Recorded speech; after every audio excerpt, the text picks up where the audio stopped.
भूर्भुवः स्वः तत्सवितुर्वरेण्यम् भर्गो देवस्य धीमहि धियो यो नः प्रचोदयात्। ॐ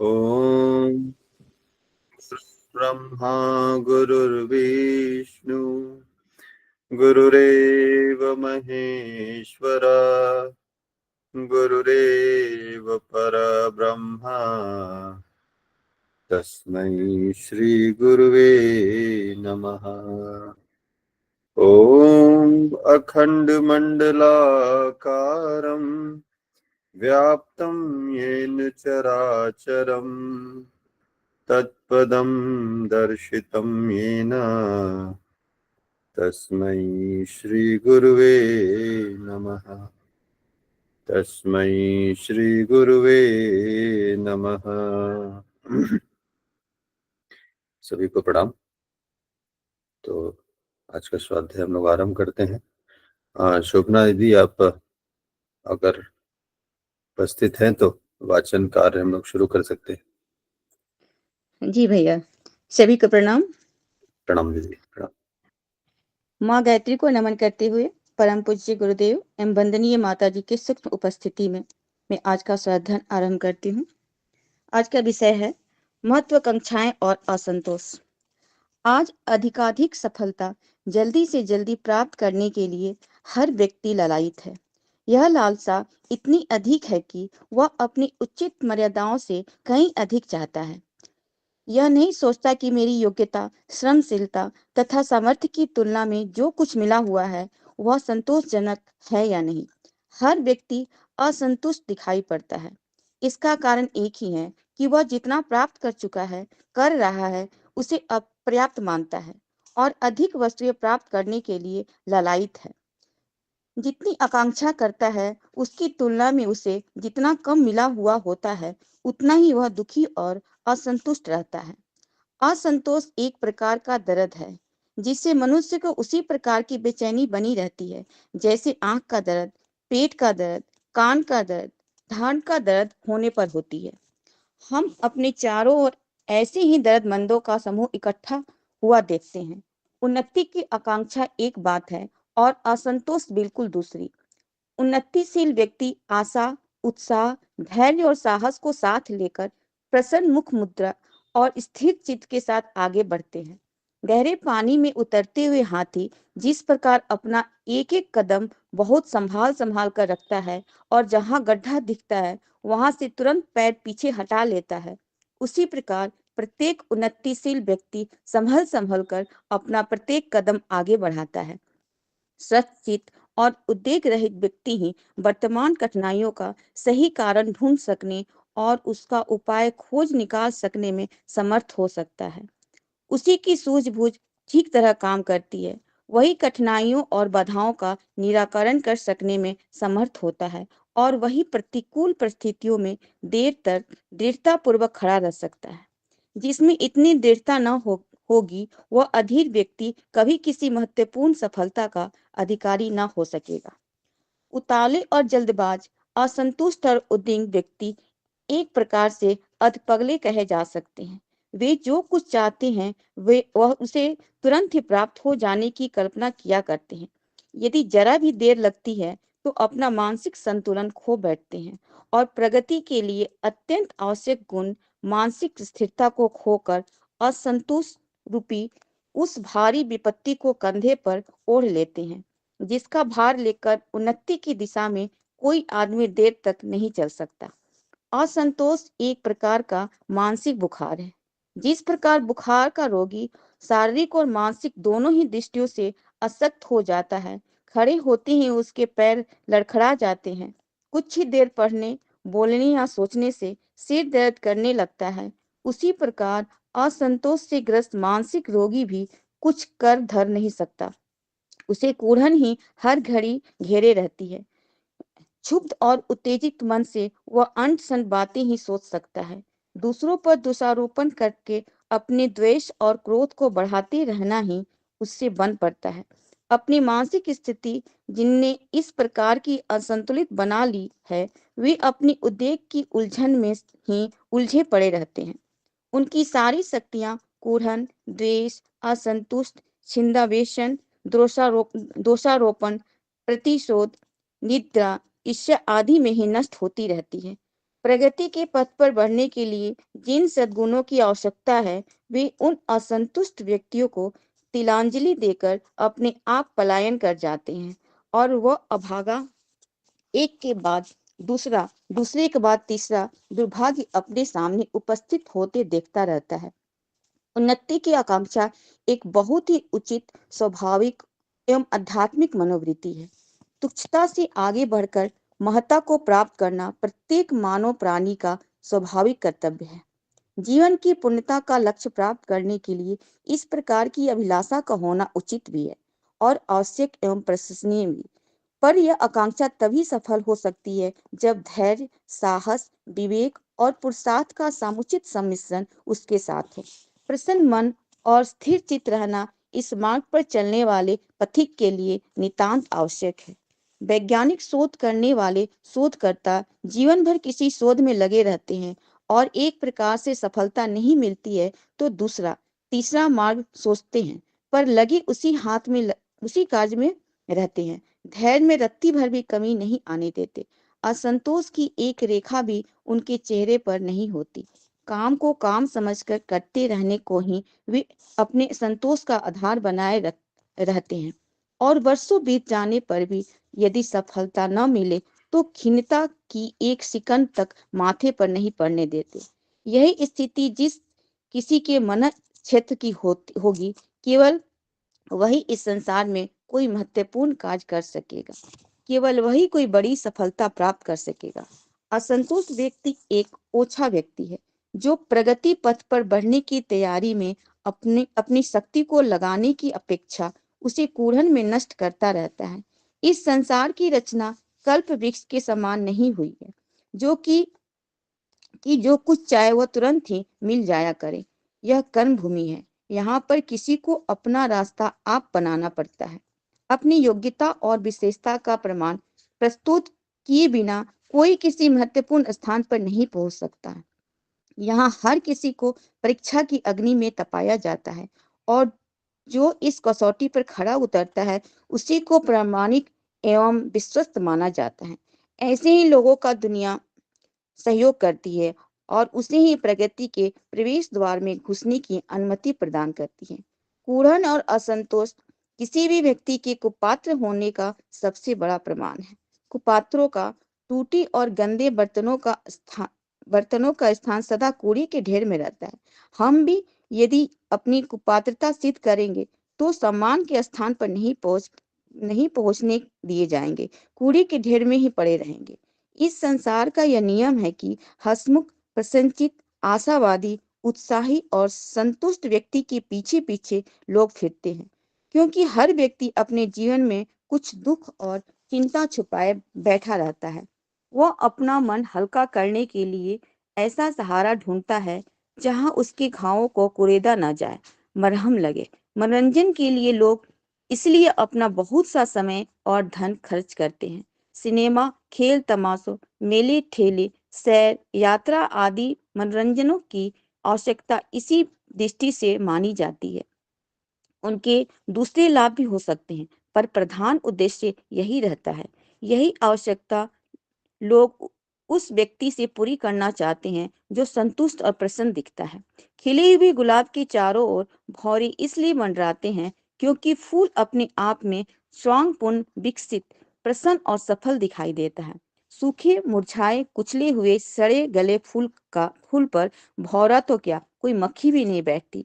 उसे उपेक्षा, उपहास और तिरस्कार के गर्त में फेंक दिया जाता है। मुंह फुलाए, रूठे बैठे रहने वाले और चिड़चिड़े बड़बड़ाते रहने वाले नर नारी अपने समीपवर्ती लोगों की सहानुभूति खो बैठते हैं। उनसे सब लोग डरने और कतराने लगते हैं। चेचक और हैजा के रोगी से सब कोई अपना बचाव करते हैं कि कहीं यह छूत हमें भी न लग जाए। असंतुष्ट और खीन मनुष्य से झूठी सहानुभूति कोई भले ही प्रकट कर दे, वस्तुतः मन ही मन उससे घृणा करते हैं और बचने की कोशिश करते हैं। कुढ़ने वाले व्यक्ति की कष्ट कथा सुनकर लोग आदमी अपनी दुख को बढ़ाना चाहेगा। यहाँ तो सबको मनोरंजन की चाह है, हौसोर और प्रसन्न मुख व्यक्ति की तलाश है।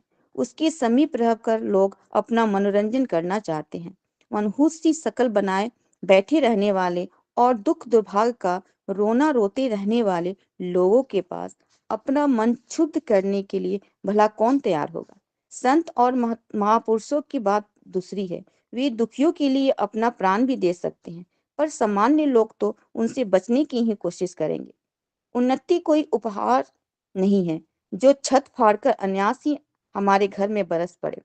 उसके लिए मनुष्य को कठोर प्रयत्न करने पड़ते हैं, प्रतीक्षा करनी पड़ती है, और एक मार्ग अवरुद्ध हो जाए तो दूसरा सोचना पड़ता है। गुण, योग्यता और क्षमता ही सफलता का मूल्य है। इसमें जितनी क्षमता होगी उससे उतना ही लाभ होगा। कभी कभी इसके अपवाद भी हो सकते हैं, पर आम तौर से होता यही है कि उत्कृष्टता को प्राथमिकता मिलती है। दूध को गर्म करते ही उसका अच्छा अंश मलाई के रूप में ऊपर तैरने लगता है। जिन व्यक्तियों का व्यक्तित्व जितना सुव्यवस्थित होता है, उसे उतनी ही आसानी से उतनी ही बड़ी महत्ता एवं सफलता उपलब्ध हो जाती है। खेल कूद की प्रतियोगिताओं में जो खिलाड़ी अधिक समर्थवान होते हैं, वे ही बाजी जीतते हैं और पुरस्कार पाते हैं। परीक्षा में अच्छे नंबर पाने लाने वाले अपनी प्रतिभा का उचित परिणाम अनायास ही प्राप्त कर लेते हैं। यदि हम अपनी योग्यता बढ़ाने का प्रयत्न करें, गुण, कर्म, स्वभाव को सुव्यवस्थित बनाएं, तो असंतोष के कारणों का स्वयं ही समाधान होता चलेगा। दुनिया में वस्तुतः इतनी अधिक गरीबी नहीं है जितनी की दिखाई पड़ती है। मनुष्य प्रचुर धन का स्वामी बनने के लिए ऐश्वर्य का सुखोपभोग करने के सपने देखा करता है। अपने से बड़े लोगों के साथ अपनी तुलना करके खीन होता है कि मैं भी इतना ही बड़ा क्यों न हो जाऊं। बस ईर्ष्या और तृष्णा की आग प्रचंड वेग से उसके मन में जलने लगती है। कपड़ों में आग से जलता हुआ मनुष्य कोई भी उपाय न देखकर कुएं में कूद पड़ने को भी इस आशा से तैयार हो जाता है कि मेरी जलन मिट जाएगी। इसी प्रकार जिसका मन महत्वाकांक्षाओं की तृष्णा में बुरी तरह जल रहा है, उसके लिए कुकर्म के कुएं में कूद जाना भी पड़ना भी कुछ आश्चर्य की बात नहीं है। मनुष्य अनेक वस्तु चाहता है। अपने से बड़े और सुखी संपन्न स्थिति के लोगों को देखकर यह इच्छा उत्पन्न होती है कि हमारे पास भी इतना ही वैभव और ऐश्वर्य क्यों न हो। इस प्रकार की तृष्णा ही असंतोष का कारण देखी जाती है। हमें चाहिए कि अपने से नीचे गिरे हुए दुखी और गरीबों से अपनी तुलना करते हुए संतोष की सांस लें कि परमात्मा ने हमें अनेकों से कमजोर भले ही बनाया हो, पर असंख्यों से ऊंचा भी रखा है। असंतोष के यदि 10 कारण जीवन में होते हैं, तो 100 कारण संतोष के भी होते हैं। जो कुछ संतोष के कारण हमें प्राप्त हैं, उन पर विचार करें और उनसे अपना चित्त प्रसन्न रखने का प्रयत्न करें। तो दृष्टिकोण के बदलते ही मन की खिन्नता का प्रत्यावर्तन प्रसन्नता और उल्लास में हो जाता है। हर इच्छा किसी की भी पूरी नहीं हुई है। सबको जो कुछ सबको जो कुछ है उसी पर शब्द करके अधिक प्राप्ति के लिए प्रयत्न करते रहना पड़ता है। यही क्रम शांतिदायक है। इसी को अपनाकर हम संतोष के अधिकारी बन सकते हैं। महत्वाकांक्षा गुणों की होनी चाहिए। हम दूसरों की अपेक्षा अधिक विद्वान, अधिक स्वस्थ, अधिक संयमी, अधिक सेवाभावी, अधिक सम्य, अधिक सहीनो, अधिक धार्मिक बने। यह प्रतिस्पर्धाएं यदि चलने लगे तो व्यक्ति का पतन नहीं उत्थान ही होगा। तुच्छ कीट पतंग की तरह निम्न श्रेणी का जीवन यापन न करके हम नर रत्नों की श्रेणी में अपना नाम अंकित करें। महापुरुषों जैसे आदर्श उपस्थित करें। जीवन का लक्ष्य पूर्ण करके जीवन मुक्ति का आनंद प्राप्त करें। ऐसी महत्वाकांक्षाएं यदि मन में जागृत रहे और उनके लिए हम प्रयत्न करें, तो उसका प्रतिफल ऐसा ही हो सकता है जिसके आधार पर सभ्य समाज की रचना और युग निर्माण का उद्देश्य पूर्ण हो सके।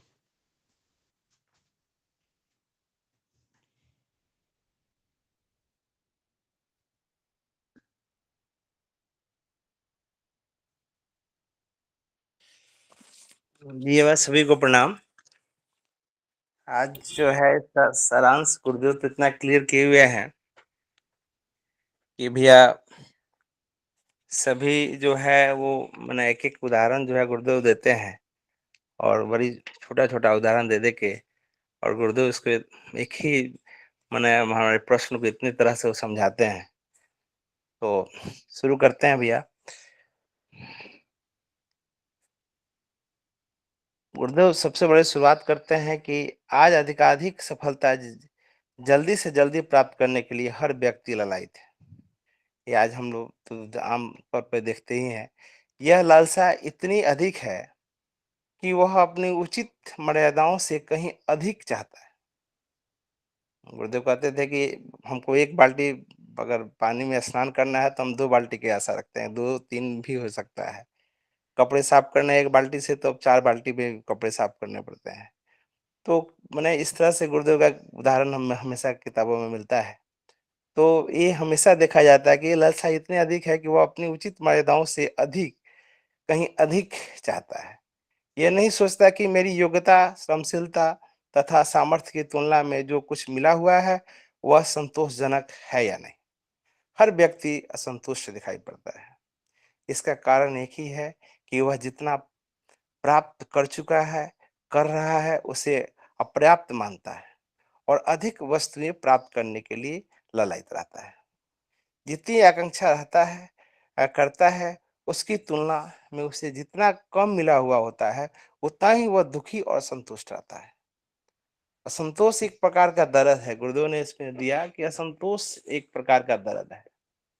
ने बीमारी ही गुरुदेव ने इसको साबित कर दिया, एक प्रकार का दर्द है और कहते हैं कि जैसे कान का दर्द है, आँख का दर्द है, में एक बेचैनी बनी रहती है, उसी प्रकार असंतोष होने पर भी पर उसकी उसी प्रकार की बेचैनी बनी रहती है। आज हम अपने चारों ओर ऐसे ही दर्दमंदों का समूह इकट्ठा हुआ देखते हैं। उसके बाद गुरुदेव ने एक पॉइंट और बताया कि उन्नति की आकांक्षा आकांक्षा एक बात है और असंतोष बिल्कुल दूसरी बात। तो उन्नति की आकांक्षा एक बात है, असंतोष दूसरी बात। उन्नतिशील व्यक्ति आशा, उत्साह, धैर्य और साहस को साथ लेकर प्रसन्न मुख मुद्रा और स्थिर चित्त के साथ आगे बढ़ते हैं। गहरे पानी में उतरते हुए हाथी जिस प्रकार अपना एक-एक कदम बहुत संभल कर रखता है और जहाँ गड्ढा दिखता है, वहाँ से तुरंत पीछे हटा लेता है। उसी प्रकार प्रत्येक उन्नतिशील व्यक्ति संभल-संभल कर अपना प्रत्येक कदम आगे बढ़ाता है। उन्नतिशील व्यक्ति का गुरुदेव ने उदाहरण दिया, स्वस्थ चित्त और उद्विग्रहित व्यक्ति ही वर्तमान कठिनाइयों का सही कारण ढूंढ सकने और उसका उपाय खुद निकाल निकाल सकने में समर्थ हो सकते हैं। गुरुदेव कहते हैं कि कोई कठिनाई है, समस्या है तो उसका समाधान बाहर नहीं है। हम खुद जो है उसको अपने अंदर ही अपनी सूझबूझ से उसको हम सॉल्व कर सकते हैं। अपनी कठिनाई को अपने अंदर ही अपनी कमियों को दूर करने के सामर्थ्य भगवान ने हमें दिया हुआ है। तो गुरुदेव ने एकदम इसके लिए यहाँ बोला, वही कठिनाई निराकार होता है और वही प्रतिकूल परिस्थितियों में दृढ़ता पूर्वक खड़ा रह सकता है। जिसमें इतनी दृढ़ता ना होगी, अपने खुद का समाधान खोजने का सामर्थ्य उसमें नहीं होगा और वह अधिक अधीर व्यक्ति कभी किसी महत्वपूर्ण सफलता की अधिकारी ना हो सकेगा। गुरुदेव कहते हैं कि जो हमेशा दूसरी जगह अपनी असफलता खोजने का प्रयत्न करेगा, वो कभी भी सफलता का अधिकारी नहीं होगा। उतावले और जल्दबाज, असंतुष्ट और उद्विग्न व्यक्ति एक प्रकार के अधपगले कहे जा सकते हैं। गुरुदेव ने अधपगला का जो उदाहरण दिया, वे जो कुछ चाहते हैं, उसे तुरंत ही प्राप्त हो जाने की कल्पना किया करते हैं। यदि जरा भी देर लगती है, तो अपना मानसिक संतुलन खो बैठते हैं और प्रगति के लिए अत्यंत आवश्यक गुण मानसिक स्थिर माने कहते हैं कि वो माने इतनी अधीर हो जाते हैं और वो मानसिक स्थिरता को खोकर असंतोष रूपी उस भारी विपत्ति को कंधे पर ओढ़ लेते हैं। मानसिक स्थिरता को भी गुरुदेव ने बहुत आवश्यक गुण बताया है, जो हमारे जीवन में इसकी बहुत उपयोगिता है। मानसिक स्थिरता जिसका भार लेकर उन्नति की दिशा में कोई आदमी देर तक नहीं चल सकता। असंतोष एक प्रकार का मानसिक बुखार है। गुरुदेव ने उसको मानसिक बुखार भी बताया, अथ पगले कहे जा का भी उन्होंने दिया। जिस प्रकार बुखार का रोगी शारीरिक और मानसिक दोनों ही दृष्टिकोण से अशक्त हो जाता है, दृष्टियों से अशक्त हो जाता है, खड़े होते ही उसके पैर लड़खड़ा जाते हैं, कुछ ही देर पढ़ने, बोलने या सोचने से सिर दर्द करने लगते हैं, मानसिक तौर पे इतना कमजोर हो जाता है। उसी प्रकार असंतोष से ग्रस्त मानसिक रोगी भी कुछ कर घर नहीं सकता, उसे कुढ़न ही हर घड़ी घेरे रहती है। शुभ उत्तेजित मन से वह अनसंट बातें ही सोच सकता है, दूसरों पर दोषारोपण करके अपने द्वेष और क्रोध को बढ़ाते रहना ही उसे बन पड़ता है। अपनी मानसिक स्थिति जिनने जिनने इस प्रकार की असंतुलित बना ली है, वे अपने उद्वेग की उलझन में ही उलझे पड़े रहते हैं। उनकी सारी शक्तियां कुढ़न, द्वेष, असंतोष में ही, दोषारोपण, प्रतिरोध, निद्रा, ईर्ष्या आदि में ही नष्ट होती रहती है।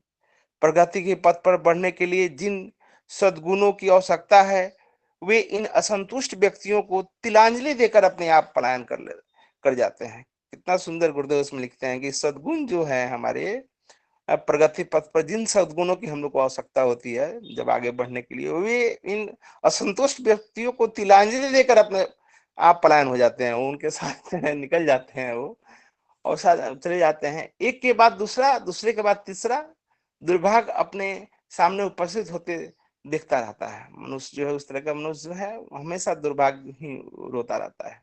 उन्नति की आकांक्षा एक बहुत ही उचित, स्वाभाविक एवं आध्यात्मिक मनोवृत्ति है। उन्नति, गुरुदेव कहते हैं कि एकदम आकांक्षा जो है वो होनी चाहिए। तुच्छता से आगे बढ़कर महत्ता को प्राप्त करना प्रत्येक मानव प्राणी का स्वाभाविक कर्तव्य है। जीवन की पूर्णता का लक्ष्य प्राप्त करने के लिए इस प्रकार की अभिलाषा का होना उचित भी है और आवश्यक और प्रशंसनीय भी। पर यह आकांक्षा तभी सफल हो सकती है जब धैर्य, साहस, विवेक और पुरुषार्थ का समुचित सम्मिश्रण उसके साथ हो। इसमें धैर्य का उन्होंने उदाहरण भी गुरुदेव ने प्रस्तुत किया। प्रसन्न मन की स्थिर चित्त रहना इस मार्ग पर चलने वाले पथिक के लिए नितांत आवश्यक है। धैर्य का उदाहरण देते हुए गुरुदेव कहते हैं कि वैज्ञानिक जब करते हैं, शोध करने वाले शोधकर्ता जीवन भर किसी शोध में लगे रहते हैं और एक प्रकार से सफलता नहीं मिलती तो दूसरा, और दूसरे से भी नहीं मिलती तो तीसरा मार्ग सोचते हैं, पर लगे उसी कार्य में रहते हैं। धैर्य में रति भर भी कमी नहीं आने देते, रति भर भी गुरुदेव कहते हैं कमी नहीं आती धैर्य में। असंतोष को एक रेखा भी उनके चेहरे पर नहीं होती। काम को काम समझकर करते रहने को ही वे अपने संतोष का आधार बनाए रहते हैं। वो कर्म जो है वो करने में विश्वास रखते हैं और उसी को अपना आधार बनाए रहते हैं। और वर्षों बीत जाने पर भी यदि सफलता न मिले तो खिन्नता की एक सिकन तक माथे पर नहीं पड़ने देते। अगर वर्षों तक भी उनके साथ अगर सफलता नहीं मिली तब भी वो सिकन तक, कितनी गुरुदेव उसके बारे में बताया है। यही स्थिति जिस किसी के मन क्षेत्र की होगी, केवल वही इस संसार में कोई महत्वपूर्ण कार्य कर सकेगा, केवल वही कोई बड़ी सफलता प्राप्त कर सकेगा, उसी के सामने जो वो वही प्राप्त कर सकेगा। असंतुष्ट व्यक्ति एक ओझा व्यक्ति है जो प्रगति पथ पर बढ़ने की तैयारी में अपनी शक्ति को लगाने की अपेक्षा उसे कुढ़न में नष्ट करता रहता है, अपनी शक्तियों का कैसे ह्रास कर रहा है। इस संसार की रचना कल वृक्ष के समान नहीं हुई है। इतना सुंदर गुरुदेव लिखते हैं, जो हम हमेशा यही खोजते रहते हैं अपने सुख का साधन। तो गुरुदेव कहते हैं कि इस संसार की रचना कल वृक्ष के समान नहीं हुई है कि जो कुछ चाहे वह तुरंत ही मिल जाया करे। यह कर्म भूमि है, यहाँ हर किसी को अपना रास्ता आप बनाना पड़ता है। अपनी योग्यता और विशेषता का प्रमाण प्रस्तुत किए बिना कोई किसी महत्वपूर्ण स्थान पर नहीं पहुंच सकता। यहाँ हर किसी को परीक्षा की अग्नि में तपाया जाता है और जो कसौटी पर खरा उतरता है उसी को प्रमाणित एवं विश्वस्त माना जाता है। ऐसे ही लोगों का दुनिया सहयोग करती है और उसे ही प्रगति की प्रवेश द्वार में घुसने की अनुमति प्रदान करती है। कुढ़न और असंतोष किसी भी व्यक्ति के कुपात्र होने का सबसे बड़ा प्रमाण है। कुपात्रों का टूटे और गंदे बर्तनों का स्थान सदा कूड़े के ढेर में ही रहता है। गुरुदेव कहते हैं कि कुपात्र का हमेशा कूड़े के ढेर पे ही रहता है। हम भी यही यदि अपनी कुपात्रता सिद्ध करेंगे तो सम्मान के स्थान पर नहीं पहुंचने दिए जाएंगे, कूड़े के ढेर में ही पड़े रहेंगे। इस संसार का, फिर गुरुदेव कहते हैं, इस संसार का एक नियम है कि हंसमुख, प्रसन्नचित, आशावादी, उत्साही और संतुष्ट व्यक्ति के पीछे पीछे लोग फिरते हैं, क्योंकि हर व्यक्ति अपने जीवन में कुछ दुख और चिंता छिपाए बैठा रहता है। वह अपना मन हल्का करने के लिए ऐसा सहारा ढूंढता है जहां उसके घाव को कुदरा जाए, मरहम लगे। मनोरंजन के लिए लोग इसीलिए अपना बहुत सा समय, धन खर्च करते हैं सिनेमा देखने में, जो तलाश सिनेमा में अपनी खुशी को, वहां शांत रहने की कोशिश करते हैं, अपनी खुशी वहां खोजते हैं। तो मेले, ठेले, यात्रा आदि मनोरंजनों को आवश्यकता इसी दृष्टि से आगे मानी जाती है। उनके दूसरे लाभ भी हो सकते हैं, पर प्रधान उद्देश्य यही रहता है, यही आवश्यकता लोग उस व्यक्ति से पूरी करना चाहते हैं जो संतुष्ट और प्रसन्न दिखता है। खिले हुए गुलाब, और बहुत सुंदर गुरुदेव यहाँ भी एक उदाहरण देते हैं, खिले हुए गुलाब के चारों ओर भौरे इसीलिए मराते रहते हैं क्योंकि फूल अपने आप में स्वयंपूर्ण, विकसित, प्रसन्न और सफल दिखाई देता है। सूखे, मुरझाए, कुचले हुए और सड़े गले फूल पर भौरा तो क्या, कोई मक्खी भी नहीं बैठती। उसे अपेक्षा, उपहास और तिरस्कार के गर्त में फेंक दिया जाता है। तो इसलिए गुरुदेव प्रसन्नता को कितना इसमें महत्व देते हैं कि हमेशा प्रसन्न रहना चाहिए। मुंह फुलाए, रूठे बैठे रहने वाले और चिड़चिड़ाए, गड़बड़ाते रहने वाले नर नारी अपने समीपवर्ती लोगों की सहानुभूति खो बैठते हैं। उनसे सब लोग डरने और कतराने लगते हैं। चेचक और हैजा तक गुरुदेव ने उसको बीमारी है, चेचक और हैजा के रोगी से सब कोई अपना बचाव करते हैं। वहीं यह छूत हमें भी न लग जाए। असंतुष्ट और खिन्न मनुष्य से झूठी सहानुभूति कोई भले ही प्रकट कर ले, वस्तुतः मन उससे घृणा करते हैं और बचने की कोशिश करते हैं, चाहते हैं कैसे हम बचे उसे उसे कोड़ने वाले व्यक्ति को कष्ट कथा सुनकर कौन आदमी अपने दुख को बढ़ाना चाहेगा। जहां तो सबको मनोरंजन ही चाह है, हसूर और प्रसन्नमुख व्यक्ति की तलाश है। उसके समीप रहकर लोग अपना मनोरंजन करना चाहते हैं। और एक और महत्वपूर्ण गुरुदेव कहते हैं कि मनहूस सी शक्ल बनाए बैठे रहने वाले और दुख दुर्भाग्य का रोते रहने वाले लोगों के पास अपना मन शुद्ध करने के लिए भला कौन तैयार होगा। संत और महापुरुषों की बात दूसरी है, वे दुखियों के लिए अपना प्राण भी दे सकते हैं, पर सामान्य लोग तो उनसे बचने की ही कोशिश करते हैं। सामान्य लोग कभी उसके समीप समीप जाने की कोशिश नहीं करेंगे, लेकिन संत का तो स्वभाव ही अलग है। उन्नति कोई उपहार नहीं है जो छत फाड़कर अनायास ही हमारे घर में बरस पड़े। उसके लिए मनुष्य को कठोर प्रयत्न करने पड़ते हैं, प्रतीक्षा करनी पड़ती है, और एक मार्ग अवरुद्ध हो जाए तो दूसरा सोचना पड़ता है। जैसे उदाहरण अभी वैज्ञानिक का गुरुदेव ने दिया कि एक मार्ग अगर अवरुद्ध हो जाए तो दूसरा मार्ग सोचना पड़ता है। गुण, योग्यता और क्षमता की सफलता का मूल्य है। जिसमें जितनी क्षमता होगी उसे उतना ही लाभ मिलेगा। ये भी गुरुदेव स्वस्थ करते हैं कि जिसमें जितनी क्षमता होगी, अपनी क्षमता का विकास जो जितना कर पाएगा उतना ही वो लाभ उठा पाएगा।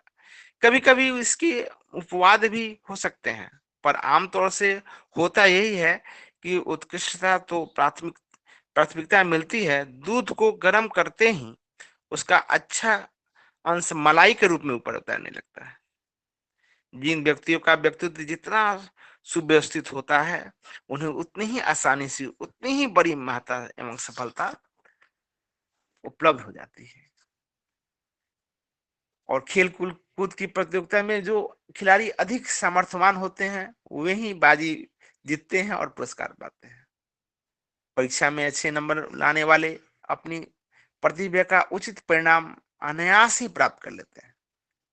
यदि हम अपने, और एक बहुत इंपॉर्टेंट सूत्र जो है हमें इसको नोट भी करना चाहिए, यदि हम अपनी योग्यता बढ़ाने का प्रयत्न करें, गुण कर्म स्वभाव को सुव्यवस्थित बनाएं, तो असंतोष के कारणों का स्वयं ही समाधान होता चलेगा।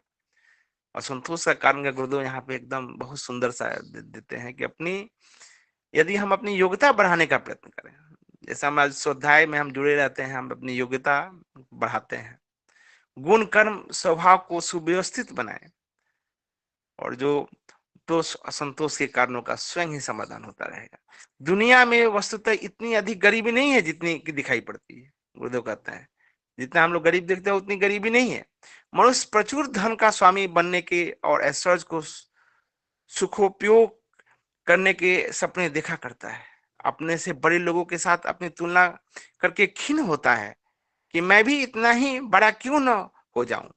बस ईर्ष्या और तृष्णा की आग प्रचंड वेग से उसके मन में जलने लगती है।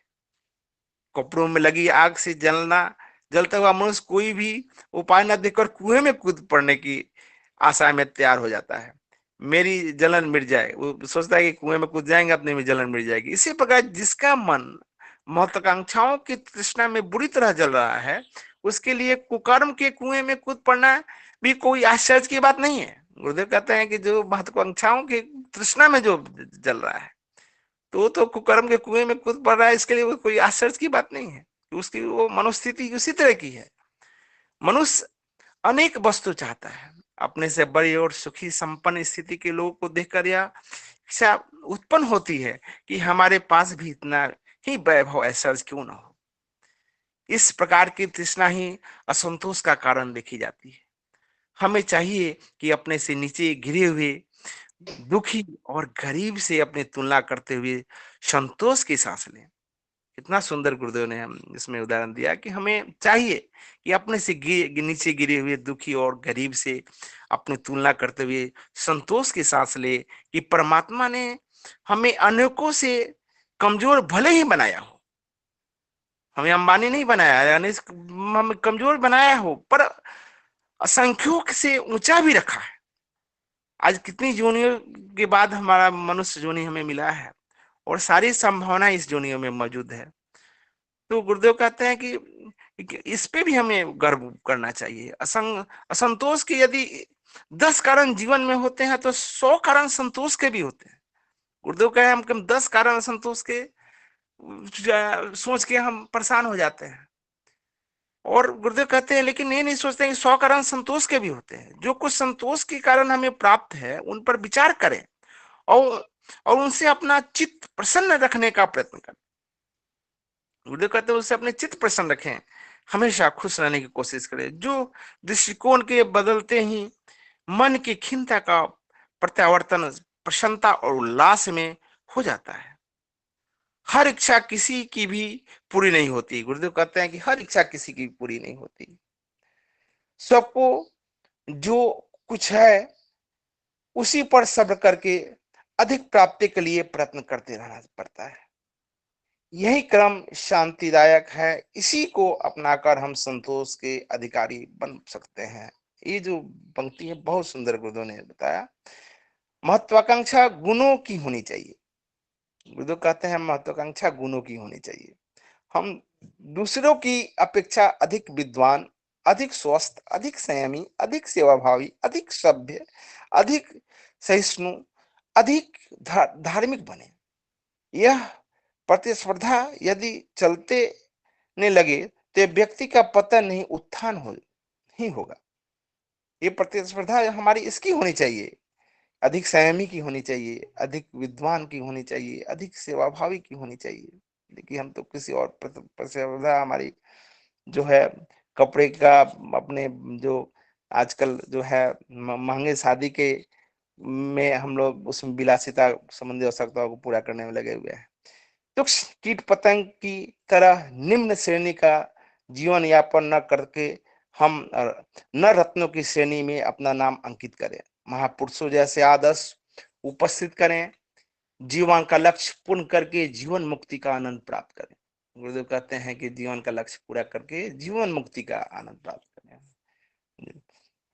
ऐसी महत्वाकांक्षा यदि मन में जागृत रहे और उसके लिए हम प्रयत्न करें तो उसका प्रतिफल ऐसा ही हो सकता है जिसके आधार पर सभ्य समाज की रचना और युग निर्माण का उद्देश्य पूर्ण हो सकता है। जो गुरुदेव बोलते थे, युग निर्माण योजना का उद्देश्य पूरा हो सकता है। जी भैया, प्रसन्न भैया। जी भैया, बहुत बहुत आभार भैया, बहुत अच्छे से आपने इस आज के विषय को रखा और बहुत ये विषय जो है आज की पीढ़ी के लिए या जी भैया।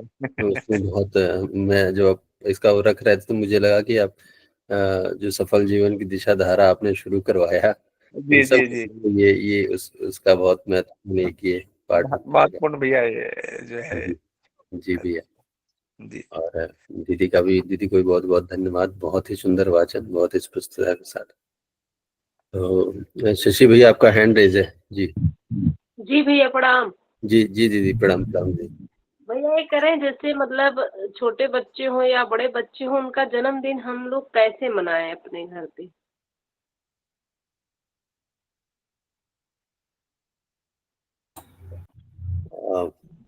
जी दीदी, ये तो हमारे गायत्री परिवार में और इन सब चीज़ों में हर उस अवसर को, पर्व को बहुत ही अच्छे से मनाने का है और उसके पीछे आध्यात्मिक आधार हर चीज़ के साथ जुड़ी हुई है।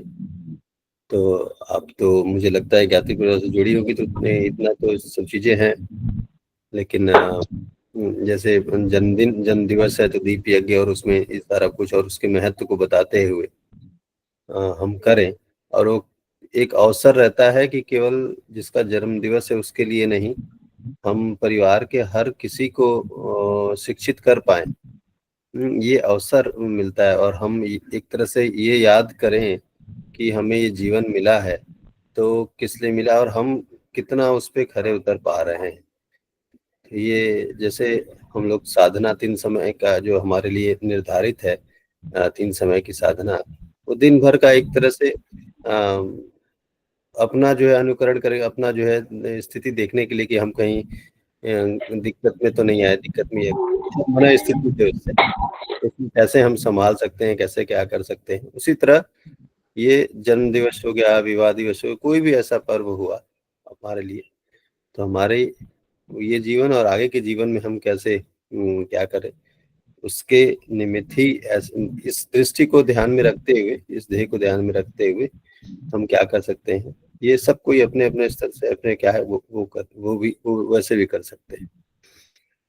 तो मैं जी इसको भैया, जैसे सिंपल में मान लीजिए दीप यज्ञ जला के मतलब मंत्र पढ़ते हुए बच्चों को आशीर्वाद बस दिया जा सकता है ऐसे? जी दीदी, मैं चाहूंगा इस पे जो भी लोग ऐसे हैं, बहुत लोग हमारे ग्रुप में ऐसे हैं जो जन्म दिवस वगैरह मनाते हैं, वो लोग इस पे बात रखें तो ज्यादा अच्छा रहेगा। जी प्रेम लता दीदी, आप कुछ कहना चाहते हैं? जी दीदी। जी जी भाई साहब प्रणाम सभी को, भैया दीदी सभी को प्रणाम सादर। तो ये है ना दीदी कि अगर आपके यहाँ कार्यकर्ता लोग कोई हैं, बहन लोग, बहनें या भाई जो कर्मकांड वगैरह करवाते हैं, संस्कार, आप हैं कहाँ से दीदी? जी हम यहाँ अम्बेडकर नगर से बोल रहे हैं। जैसे उनका हाई स्कूल का एग्जाम चल रहा है तो बोल रहे हैं मम्मी कुछ नहीं होगा, समय बर्बाद होगा, तो अब की बार जन्मदिन नहीं मनाया जाएगा। तो हम सोचे कि थोड़ा मतलब थोड़ा बहुत तो नहीं नहीं, जरूर। समय क्यों बर्बाद होगा? थोड़ा सा देखिए, संस्कार कोई आसपास, आपके आसपास कर्मकांडी होंगे, गायत्री परिवार के लोग होंगे, जरूर होंगे सब जगह। दिल्ली हाँ अम्बेडकर नगर ना जी। जी तो उन लोगों को कहिए वो दीप यज्ञ के माध्यम से वो कर्मकांड, थोड़ा सा सत्कर्म वगैरह करवाया जाता है और उसके बाद थोड़ा दीप यज्ञ पर कुछ बोला जाता है, जो कि हम सब पूरे परिवार के लिए, जैसा कि भाई साहब ने कहा कि पूरा परिवार को संदेश जाता है, वैसे ही अगल बगल समाज को भी संदेश जाता है। किसकी अगर किन्हीं को हम बुला करके उसे करें, दो चार लोगों को, आसपास के लोगों को, तो और ज्यादा अगर बेटर मान लीजिए रहता है, उनको ना अच्छा रहता बुलाए, है। अपने करना हो तो कैसे हाँ, तो करें? अपने भी मतलब कर सकते हैं दीदी, अपने एक संस्कार की पुस्तिका आती है दीदी, यदि आप चाहें तो सिर्फ हम अपने करें, हम अपने कर हाँ। सकते हैं। तो आप एक संस्कार की पुस्तक आती है, युग संस्कार पद्धति, उसमें संस्कार सारे संस्कार करवाने के टिप्स दिए हुए रहते हैं। तो वो संस्कार जी करके आप अपने भी करवा सकती हैं, कर सकती हैं दीदी। प्रेमलता जी दीदी और शशि दीदी आप ना नंबर ले लीजिए और बात कर लीजिएगा थोड़ा सा आप, हम अपने विषय हाँ से दीदी, हाँ एकदम। हाँ, आप नंबर दे दीजिए दीदी, मैं आपको बता दूंगी अच्छे से।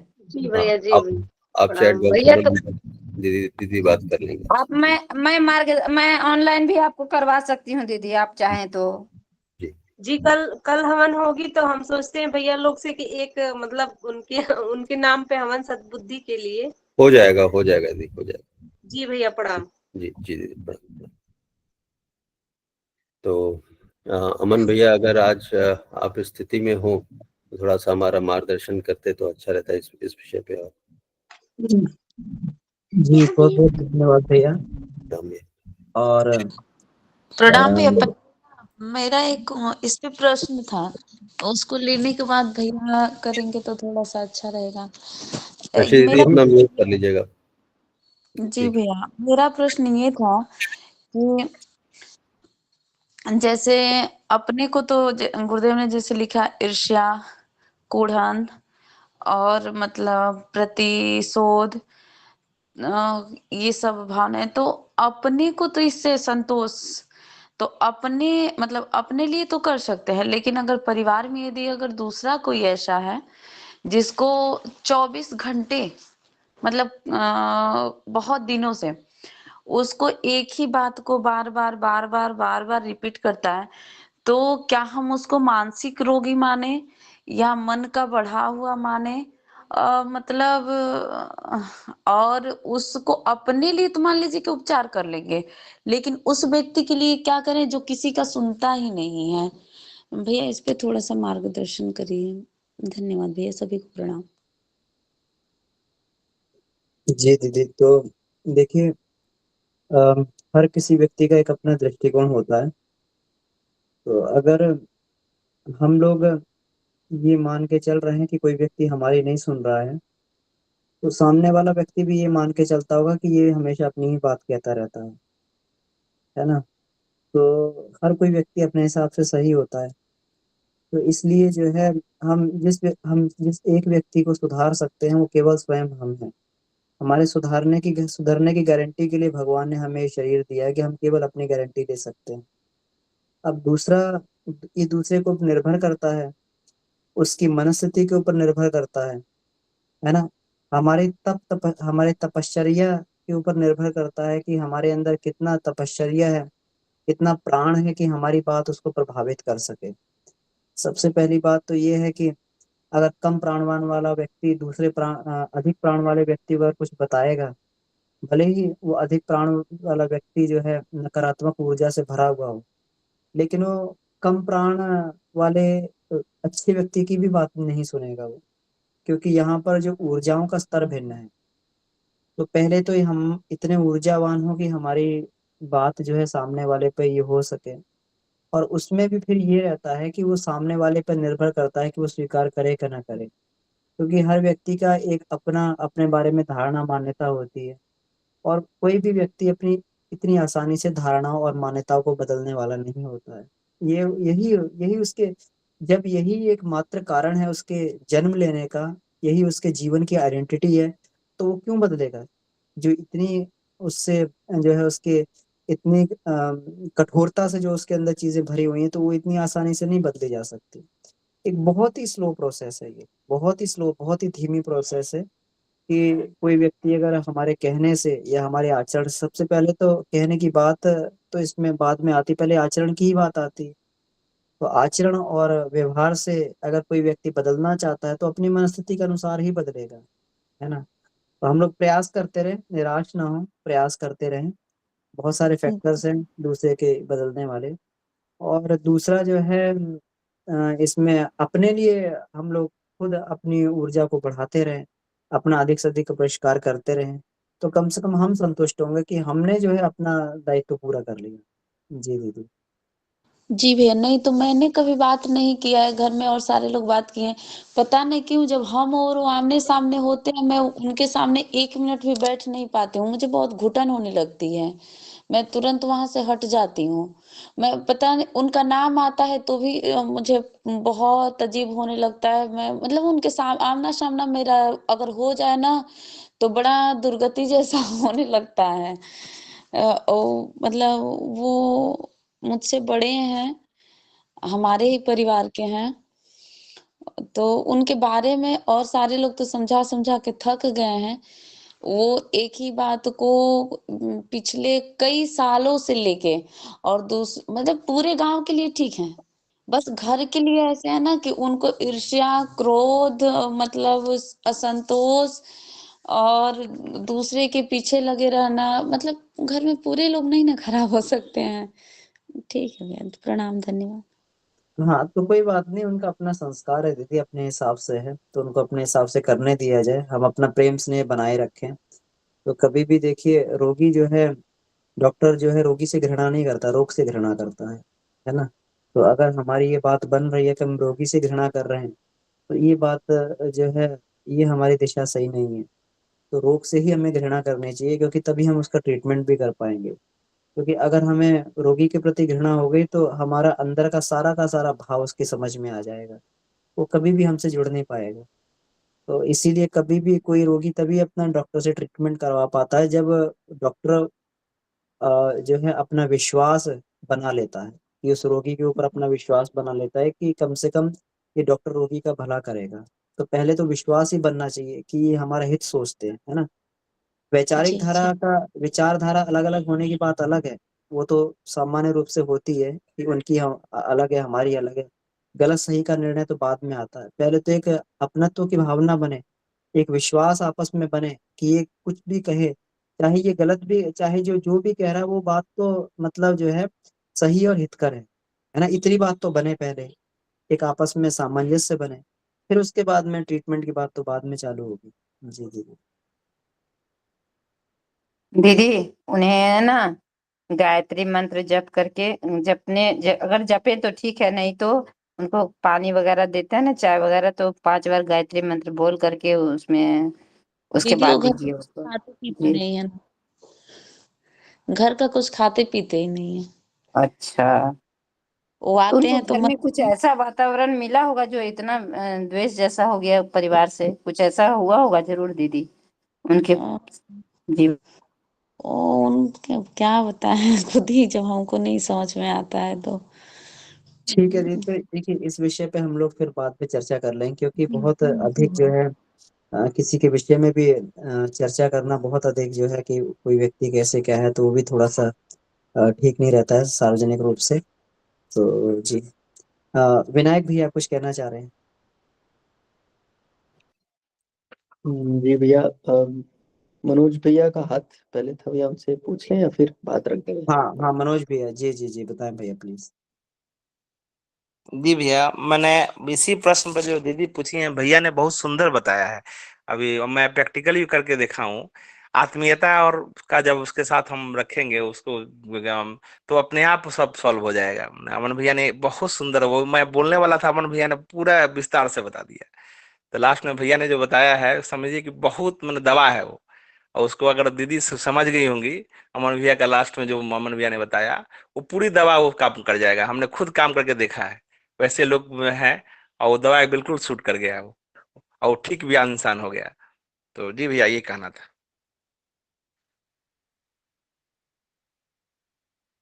जी भैया, धन्यवाद। विनायक भैया जी। जी भैया, प्रणाम। सभी को राम राम। भैया, आज का विषय बड़ा इंटरेस्टिंग था, जो महत्वाकांक्षाओं पे जो देवी ने लिखा है, और संतोष पे। तो मुझे कुछ किस्से ध्यान में आते हैं, या फिर मैं अपना भी अगर देखता हूँ बचपन का, तो कहीं ना कहीं पिछले जन्म का संस्कार कह लीजिए, या आज का जो आदमी भौतिकता में जैसे लिप्त है, तो बचपन से ही कुछ ऐसे ही, जैसे इसमें गुरुदेव जी ने बताया, किसी और की संपन्नता देख के, किसी और की भौतिकता या फिर वैसा विस्तार देख के, बच्चा था तो वैसे ही दिखता था कि भाई इतनी बड़ी गाड़ी इतना ये अपने पास भी हो ऐसा, तो बड़ी मन में इच्छा होती थी। तो चूंकि वही हम जानते ही थे कि मतलब उन्नति का अर्थ ही वही है, भौतिकता का विस्तार, आपके पास कितनी भौतिक और सांसारिक वस्तु है। और इसी प्रसंग में इसी से जुड़ता, मतलब जुड़ता नहीं कहेंगे, मुझे प्रसंग याद आता है स्वामी विवेकानंद का। तो उनका एक चित्रण, छोटा सा प्रसंग में रखूंगा कि उनका भी कुछ ऐसा था कि उनका भी बचपन में नरेंद्र नाम था। तो एक पुस्तक, एक ग्रंथ है, ना भूतो ना भविष्यति, तो उसमें शुरुआत ही इसी दृश्य से हुई है कि वो एक कमरे में बैठे हुए हैं और व्याकुल है, और एक क्षण उनके मन में प्रतिबिंब आता है, मतलब धन संपत्ति, सोना चांदी, बड़े बड़े घर, महल, दास दासी और ऐश्वर्य में लिप्त, मतलब जीवन, मतलब पूरी भौतिक मतलब वस्तुओं में और समृद्धि में लिप्त जीवन, एक ये प्रतिबिंब आता है। उनकी व्याकुलता और बढ़ जाती है, और फिर दूसरे ही क्षण उन्हें दूसरा मतलब बिंब मन में आता है, वही सन्यासी का जीवन, हिमालय की गुफा, वलकल वस्त्र, तो तपस्या, सिर पर जटाएं, ईश्वर की भक्ति, दर्शन, तो और व्यग्र हो जाते हैं। फिर उस कमरे में टिकना उनके लिए बहुत मुश्किल हो जाता है, आत्मनियंत्रण खोने वाली स्थिति हो जाती है। भागते भागते वो भागते बाहर जाते हैं और सामने ही गंगा माँ रहती है, उसमें छोटी सी नाव रहती है, उसमें लाइट प्रकाश आ रहा होता है, कूद जाते हैं उसी पानी में। कई बार सोचते हैं कि जीवन और क्या होगा, पहुंच पाएंगे कि नहीं, लेकिन फिर भी इतनी छटपटाहट रहती है, वो कूद जाते हैं, फिर नाव में जाते हैं। तो वहाँ एक महर्षि मिलते हैं, तो वहाँ पे वो प्रश्न करते हैं। महर्षि भी बड़े वो होते हैं कि भाई इतना जरूरी प्रश्न था कि आप इस समय रात में यहाँ आए। तो बोले हाँ, मेरे जीवन और मरण से संबंधित प्रश्न है। तो वो फिर पूछता है कि संसार का लक्ष्य जो मुझे समझ में आता है वो इंद्रिय भोग है, ये सब जितनी भी भौतिक समृद्धता जो उनके विचार में आई थी, वो सब उनके उनके सामने रख देते हैं। धन संपत्ति, इंद्रिय भोग, ये सब संसार का लक्ष्य है। फिर पूछते हैं मानव जीवन का लक्ष्य क्या है। तो फिर शायद महर्षि बोलते हैं, यही बताते हैं स्वयं कि भाई मानव जीवन का लक्ष्य है कि ये सब जो है सांसारिक वस्तु, इसमें लिप्त ना हो, इन सब का त्याग, विसर्जन, क्योंकि ये सब बंधन है। वो बताते हैं आगे कि आप ये सब में जितना लिप्त होंगे वे आपको बांधेंगे। तो फिर वहां से वो उनको वो उत्तर मिलता है। फिर उसमें और भी वो पूछता है कि भाई ईश्वर का आपने साक्षात्कार किया है। तो मतलब वहां ये मेरे को प्रसंग ध्यान में आता है, बड़ा इंटरेस्टिंग प्रसंग था, बहुत मजेदार था। और उस पुस्तक की, ग्रंथ की शुरुआत भी ऐसे ही होती है। तो कहीं ना कहीं लगता है भैया कि पिछले जन्म का कुछ संस्कार रहता है, कर्म रहते हैं, प्रारब्ध रहता है, जिसके कारण क्योंकि हम भी उसी मतलब ऐसी अवस्था से गुजरे। और उस समय मेरे को नहीं वैसा था, हमें तो खाली भौतिक ही दिखा कि भाई। और स्वामी विवेकानंद को बचपन में ही ये भाव, दोनों दृश्य दिखे और इतनी छटपटाहट की ऐसे। और आज अगर हम बच्चों में वो चीज डालना चाहें, ये विचार पोषित करना चाहें, तो कहीं ना कहीं हमें गर्भ में आने के बाद ही वो दिशा देनी पड़ेगी, जहाँ त्याग का क्या महत्व है। और जो हम मतलब सन्यासी, मतलब आप गृहस्थ रहते हुए भी कैसे सन्यासी रह सकते हैं, शिव जी का वो चित्रण, वो दृष्टिकोण। तो ये सब चीजें हमें बचपन से ही उनके मानस में बिठानी पड़ेगी, ताकि वो भौतिकता की जगह इस ज्ञान की पवित्रता को ज्यादा मतलब उसको ज्यादा प्रतिष्ठा दे सके, उसको ज्यादा अपने मन में मतलब ऊपर का मतलब अधिक इम्पोर्टेंस दे सके बेसिकली। तो यही बात रखनी भैया। ठीक। जी भैया, बिल्कुल सही कहा आपने कि सबसे पहली बात तो है कि उद्देश्य ऊंचा हो, आदर्शवादी उद्देश्य हो। और दूसरा, उस आदर्शवादी उद्देश्य के लिए हमें फिर उस हिसाब से तैयारी भी करनी होगी। और तैयारी का भी ये है कि आत्मा जो है पहले से ही उन्नत आत्माएं होती हैं। ये तो माता पिता जो अपने आप को बना लेते हैं, तो माता पिता की तैयारी जो है, अपनी तैयारी शिशु बनाने से अधिक अपने आप को बनाने में होती है। अगर वो अपने आप को बना लेते हैं तो उसी स्तर की आत्मा, उतने ही स्तर की आत्मा जो है वो वहां पर आकर अवतरित हो जाती है, और फिर वहीं से उसका प्रारंभ होता है। तो हो सकता है कि अगर उन्होंने अपनी आत्मा अपना जो है अपने आप को इस तरीके से परिष्कृत कर लिया है कि हो सकता है कि एक सामान्य स्तर की आत्मा आई। और अगर एक हम लोग ये देखें कि शिक्षा के स्तर पे देखें एक उदाहरण के रूप में, तो अगर प्राइमरी स्तर से माता पिता ने अपने आप की तैयारी की तो प्राइमरी स्तर की शिक्षा वाली आत्मा आ जाएगी। अगर मिडिल स्तर से किया तो मिडिल स्तर की आत्मा वहां पर आ जाएगी। पीजी स्तर की किया हुआ है तो पीजी स्तर की आत्मा वहां पर अवतरित हो जाएगी। तो ये तो माता पिता की तैयारी के ऊपर है। तो वास्तव में गर्भ में शिशु आने के बाद से तो होता ही, इससे भी पहले से ही बहुत साल पहले से माता पिता को तैयारी करनी पड़ती है ताकि एक उस स्तर की आत्मा का अवतरण वहां पे किया जा सके। तो ये है। बिल्कुल। हाँ, बढ़िया भैया, बहुत आभार। तो इसी स्तर की हमें ऋषि स्तर की आत्मा को लाना होगा, क्योंकि एक सामान्य और निम्न स्तर की आत्मा पे हम लोग कितनी मेहनत कर सकते हैं, कितना वो कर सकते हैं, वो बहुत ज्यादा संभव भी नहीं है। तो ऐसी आत्मा ही अवतरित की जाए, उनके लिए प्रयास किया जाए कि उच्च स्तर की आत्माएं आए, फिर वो अपने हिसाब से फिर आगे बढ़े। जी। तो इसमें एक दो बात मुझे समझ में आई थी, वो इसमें बहुत ही बढ़िया ये लिखा हुआ है कि सबसे पहले जो है कि उन्नति की आकांक्षा एक बहुत ही उचित और स्वाभाविक आध्यात्मिक मनोवृत्ति है। तो उन्नति की आकांक्षा तो स्वाभाविक होती है सब में, आगे बढ़ने की, है ना। लेकिन जब तक वो आगे बढ़ने की आकांक्षा हमारी परिष्कृत नहीं होती है तो ये स्वाभाविक भी है और आध्यात्मिक मनोवृत्ति है कि तुच्छता से आगे बढ़कर महत्ता को प्राप्त करना प्रत्येक मानव प्राणी का स्वाभाविक कर्तव्य है। तो ये स्वाभाविक कर्तव्य भी है। लेकिन जब ये कुड़िन द्वेष में बदल जाती है तो ये फिर असंतोष का कारण बनने लगती है। गुरुदेव ने यहाँ तक लिखा है कि आत्मा की प्यास होती परमात्मा से मिलने की। ये बहुत ही सुंदर मैं क्या हूं मैं ये दिया हुआ है, असंतोष का भी कारण उसमें स्पष्ट दे दिया कि आत्मा की प्यास होती परमात्मा से मिलने की, हमेशा छटपटाती रहती है कि परमात्मा से मिला जाए। लेकिन लेकिन ये उद्देश्य पूरा ना होने से, आत्मा का परमात्मा से मिलन ना होने से उसको धक मारकर विषय वासना का कीचड़ पीना पड़ता है। तो फिर अगर ये नहीं होगा, ये उद्देश्य पूरा नहीं होगा, तो फिर उसकी जो जो अंतरात्मा की जो मांग है फिर विषय वासना की तरफ पलट जाएगी, फिर विषय वासना का कीचड़ पीकर उसको बुझाने का प्रयास करेगी। ऐसे किसी व्यक्ति को प्यास लगी, पानी नहीं मिला तो कुछ ना कुछ उसकी जगह जूस पिएगा, कुछ जो है कुछ और लिक्विड लेगा, कुछ नारियल पानी पिएगा। तो थोड़ी बहुत उसकी तृप्ति तो हो जाएगी लेकिन प्यास नहीं बुझेगी जो पानी से है, तो उसको कुछ और चीजों में अवलंबन देखना पड़ेगा। तो आज जो है अवलंबन हम सांसारिक चीजों में देखते हैं जो असंतोष का कारण भी बनता है, वो इसीलिए बनता है कि उसके मूल उद्देश्य में, जो उसका मूल उद्देश्य है उसकी पूर्ति के लिए प्रयास नहीं किया जा रहा है। और यहाँ पर जो लिखा भी है कि बहुत ही सुंदर ये लिखा है कि मनुष्य बहुत सारी चीजें चाहता है ना।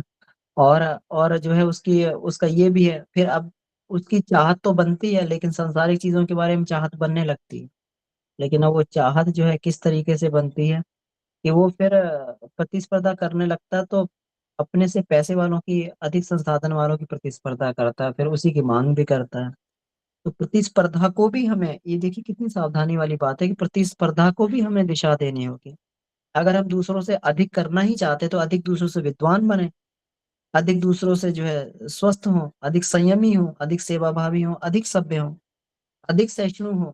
ये हमें कंपटीशन होना चाहिए कि मतलब हम देखें कितना सहन कर सकते हैं, वो व्यक्ति कितना सहनशील है, उससे भी ज्यादा हम सहनशील हैं कि नहीं, है ना। तो ये वाली चीजें जो है कितनी बढ़िया है, अधिक धार्मिक बने। तो ये अगर ये प्रतिस्पर्धाएं चलने लगेंगी तो व्यक्ति का पतन ही उत्थान ही होगा। तो इसी को कहते हैं कि अपनी जो है इस कामना का, जो आत्मिक आकांक्षा है, उसी का परिष्कार होके फिर इसको जो है इसको इसकी दिशा को जोड़ दिया, इसकी दिशा को मोड़ दिया जाए। तो ये बहुत ही बढ़िया चैप्टर है। और बिल्कुल मनोज भैया को जो है बिल्कुल उनके जिस तरीके से उनका जीवन है, स्तर है, और जिस तरीके से जीवन यापन करते हैं बिल्कुल सूट करता हुआ उनके ऊपर है ये। तो बहुत बहुत आभार मनोज भैया को और शोभना दी को बहुत बहुत धन्यवाद।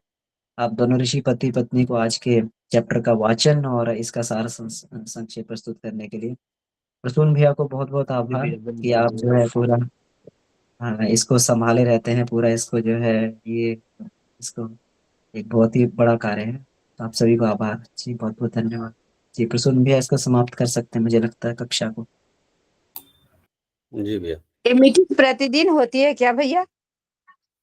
जी दीदी, मीटिंग प्रतिदिन होती है और 7:30 से 8:30 हम लोग जुड़ते हैं जी। अच्छा, बहुत सुंदर, जी अच्छा लग रहा है, मुझे लगता है मैं भी जुड़ा करूंगी।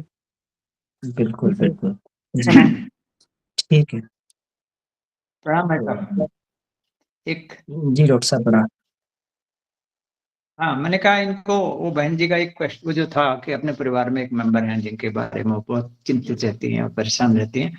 एक थोड़ा सा ऐड मुझे करना था कि ये अपनी तरफ से उनके लिए एक पॉजिटिव इन्फॉर्मेशन लगातार भेजें उनको कि ये बहुत अच्छे हैं हमारे परिवार के मेंबर, इसमें ये कैसे इस तरह से है, इनको ये ठीक हो रहे हैं, ठीक हो गए हैं, इनमें ये जो बुराई थी, जो प्रॉब्लम सबके लिए हम लोगों के वातावरण को खराब कर रही है, ये ठीक हो रही है, ठीक हो रही है। रोज सुबह शाम अगर ये पॉजिटिव अफर्मेशन भेजती रहेंगी तो मुझे लगता है कि उससे हमारा उन पर जरूर असर पड़ेगा और ग्रेजुअली पड़ता है।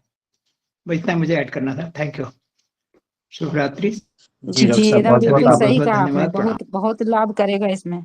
जी, बहुत जी लाभ जी होगा इसमें। जी, बहुत बहुत आभार आप सभी का। इस तरीके से हम लोग जो है ये कर सकते हैं। तो हम लोग आगे भी इस पर चर्चा कर सकते हैं। तो इसी के साथ आइए आज की कक्षा को हम लोग ये समाप्त करते हैं।